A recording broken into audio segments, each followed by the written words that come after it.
เนื่องจากทำตรงนี้เป็นทีมงานจะไปสร้างหนักตอนเช้าดังนั้นช่วยตัวในการสิ่งที่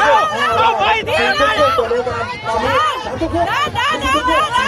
โอเคสิ่งที่ตรงนี้โอเคในยกตัวหนึ่งห้าในยกสองพี่เร็วสี่ทุกตรงพ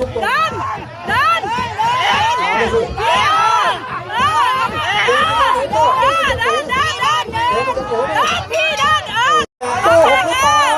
บอกตัวใหม่โกหกนะครับของจริงครับตอนรับเสียต้อมครับตอนรับท่านผู้ชมครับขอบคุณนะครับดูครับมาดูครับโอ้โหต่อแบบสะเทือนสะเทือนของไทยครับของไทยสวยจำเงินอ้าวเดินดูเจ้าของพื้นที่โอ้โห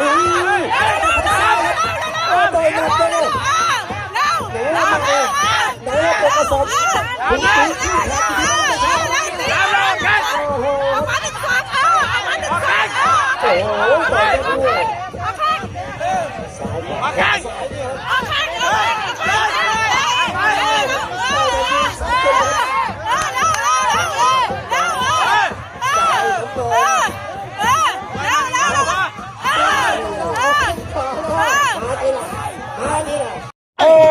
จากพอไทยสีคิ้วบาดเดียวกับลิมูเบนโอ้โหหรือสารวัตรหน้าดาโอ้โหโป้แข้งซ้ายครับโอ้โหต้องสับนะครับ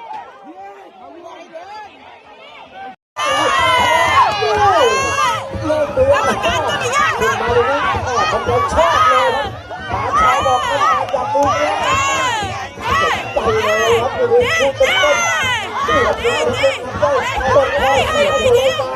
ผมบอกว่าธีรพัฒน์น้ำเงินนี่โอ้โหครับ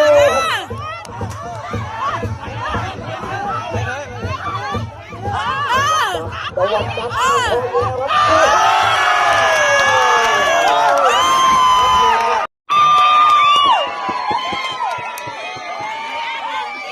บคนต่อไปยืนขึ้นทำกับพระรถพระประธานพระสูง